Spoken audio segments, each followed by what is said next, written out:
बिस्मिल्लाहिर्रहमानिर्रहीम। अस्सलामु अलैकुम डियर व्यूअर्स, आपके favourite informative channel marital life problem से आपकी खिदमत में हाजिर हैं। हमारा आज का टॉपिक है जिनसी ख्वाहिश की तकमील पर अजर सवाब। इस मौजू पर बिल्कुल साफ और वाज़े हदीस मौजूद है। हुजूर अक़दस सल्लल्लाहु अलैहि वसल्लम ने इरशाद फरमाया है, मियाँ बीवी के जो बाहमी ताल्लुकात होते हैं अल्लाह ताला उन पर भी अजर अता फरमाता है।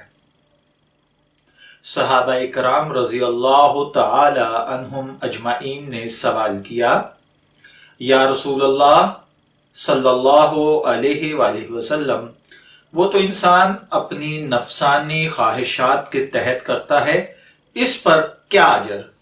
तो आप सल्लल्लाहु अलैहि वसल्लम ने फरमाया, अगर वो इन नफसानी ख्वाहिशात को नाजायज तरीके से पूरा करता तो इस पर गुनाह होता। तो ये गुनाह उसको जो है कहां ले जाता? अल्लाह ताला कमी बेशी मुआफ फरमाए।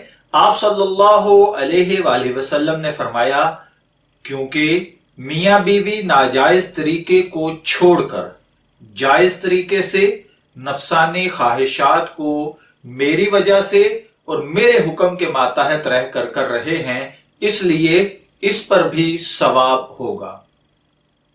तो सोचिए मेरे भाइयों और बहनों, आपके हुकूक का इतना लिहाज किया गया है, इसका मंशा दर हकीकत यह है कि आपके और आपके शोहर के दरमियान जो ताल्लुक है वो दुरुस्त हो जाए। और इस ताल्लुक की दुरुस्तगी का एक लाजमी हिस्सा ये है कि आपके जरिए शोहर को पाक दामनी और शोहर के जरिए बीवी को पाक दामनी हासिल हो, क्योंकि निकाह का बुनियादी मकसद भी यही है।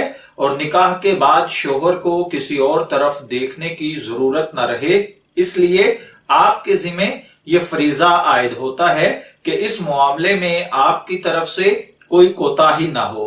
अगर कोताही होगी तो फिर फरिश्तों की तरफ से लानत होती रहेगी।